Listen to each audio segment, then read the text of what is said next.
What's good, warriors? It's your boy Sifu G, the Esoteric Warrior. It's been an amazing day and I hope your day has been good too. Don't forget to like, share and subscribe if you're new here. I hope you stick around and learn a lot from this channel for free.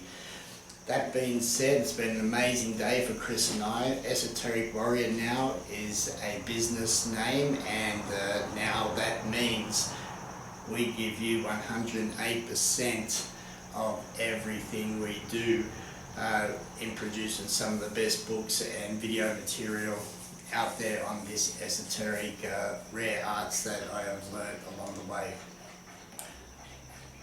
Thanks Bruce, he's having a drink of water. It's been a hot day here, but also don't forget the book. Everyone I know I've been getting a load of emails congratulating Chris and I on the book. Yes, I know it's full of good information, guys. I appreciate all that, but this is what it's about, giving back and make sure that everything, this is my life's work documented, and Chris as well. So when you combine both of us together, his knowledge of previous arts as well as following me in the last few years too, so this comes together really well. So the book, get it, the BAK charts for the BAK MEI will be out on our website. It's coming probably in the next week and a half, hopefully. And on that website will be www.esotericwarrior.online. So that is, remember the name, y'all, remember the name, esotericwarrior.online. The BAK charts, I'm getting it also, they're going to be on my wall. I'll show you as soon as I get them. I cannot wait, as well as the Immortal's Blood. I'm so happy for everyone that's actually bought the book, because you see how much is in there to go. Yeah, I understand now, right? And if you look through the book, before you even get the jikbo, you got to do all that work to condition the body, understand the Sup Jee Ging, strengthening the body, the tendons and so forth. But today I thought I'd show you something different. That's from the Yau Kung Mun system, and this is one of my favorites that was always taught when I was a kid growing up in the Mulgun. All my siblings have done it, and all of the Yau Kung Mun have obviously done it at one stage or another. Our Tita Jiao is ready, we're just waiting on the stickers.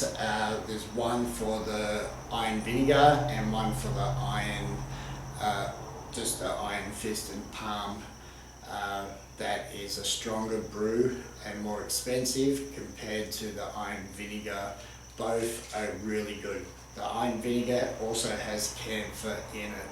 So depending on the person, camphor to some people they don't like, but I use the one with camphor at the moment as well, but I've always used ones with camphor in them and I've never had a problem.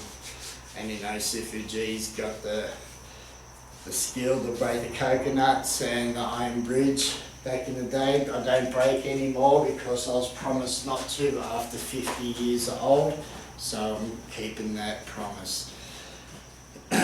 Alright, so with this exercise, you train this in the air as well. You'd be in a horse stance and you'd go soy kill and finishing at the center line, and then from here whip out a yin jang, sinking down here and lifting up. And this is part of the Sup Jee Ging that's in the book in so much detail. I was going to swear then, in effing so much detail that you will start to grasp why I do all this training, right? Why am I so fast at this age and can move quick to some that are younger, right? It's not just, oh, I had my leg chopped off, right? If I can do all this and come back and I can be quick and explosive, I know you will. And if you follow the book with all the strength and conditioning, you will be a beast. And yes, I've lost some weight with the injury, but I think it's my atlas. So when I see the doctor next, hopefully, I think it's the atlas that is out, that I can't turn, and when I turn to a certain degree, it's over for me for the day. So I can only turn a certain direction. I can do hand movements, but I'm limited in my head movement. But I think the pain is so unbearable sometimes. It's in the atlas. So it's right up high there in C1 in the atlas. I think that's out, not just the herniated disc from C3 to C7. So it's all messed up. When I got the MRI and that, they said, oh man. Alright, so do the best I can. We're all warriors. Yeah, it's painful. Some nights you can't sleep.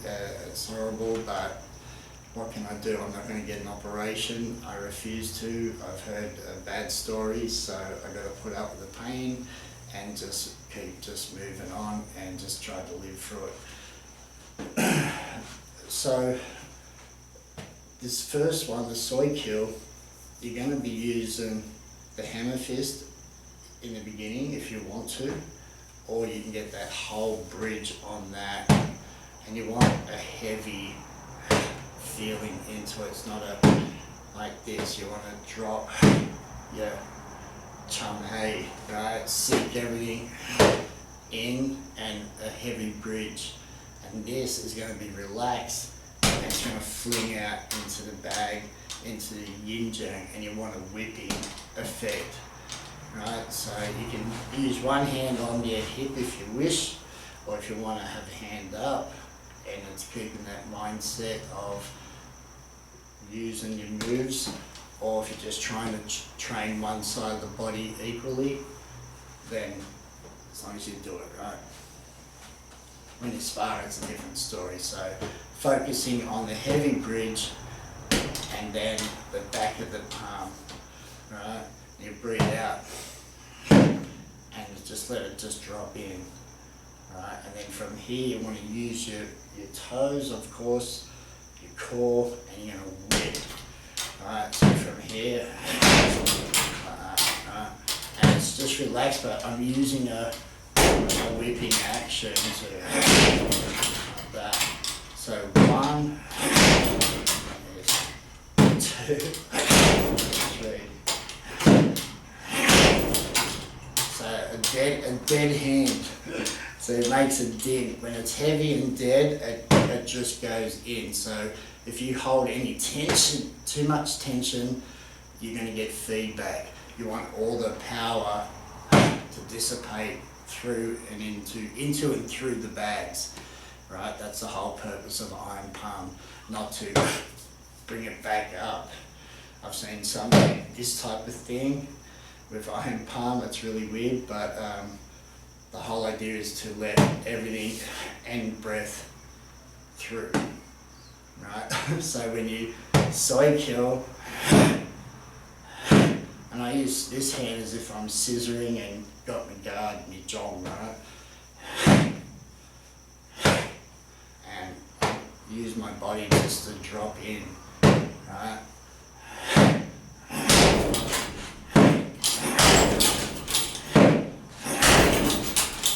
So you can imagine that to the kidneys, the throat and stuff like that. So nice and relaxed, jowl up, do both sides and work that Sup Jee Ging. There's a closing off and opening.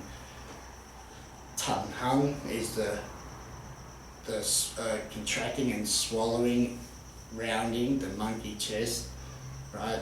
And Tao hung is the opening of the shoulders and chest, right? So there's an open, close. Opening, closing, opening, closing, opening, closing.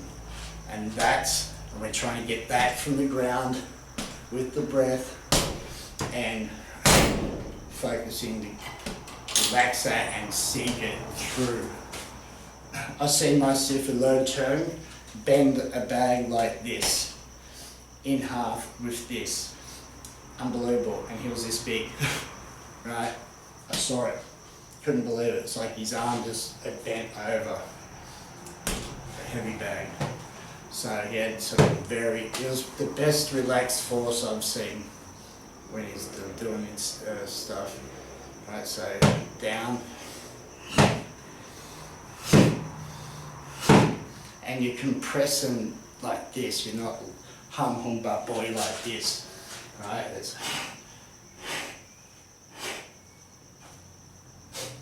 That's what you're doing, right?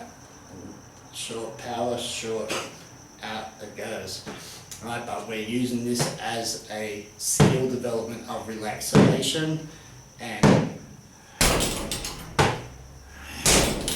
breathing in like that, or 2 out, breathing in and out, breathe in, out, right? Or just relaxing and let it just hit and go as far, because it's that coil that's releasing that power. It's not me all arm, it's not arm. Right? If you watch, you'll see like this, right? But I'm explosive through the Sup Jee. Back to the book, guys. The Sup Jee here is working across on that diagonal for this action, like drawing a sword, right? So close and body, right? You can then pull back if you want an opposite type of force. If you're just using singular, you just do it like that. Alright, so backhand yourself a book over to Tululu, get it now. It will teach you a lot more than what I just said, obviously, but it's been an amazing day. Esoteric Warrior, we're here to stay. Remember the name, and we're going to bring you some of the best training, the rarest and old school methods. Alright, so until next time guys, train hard and train smart and stay safe out there. Sifu G.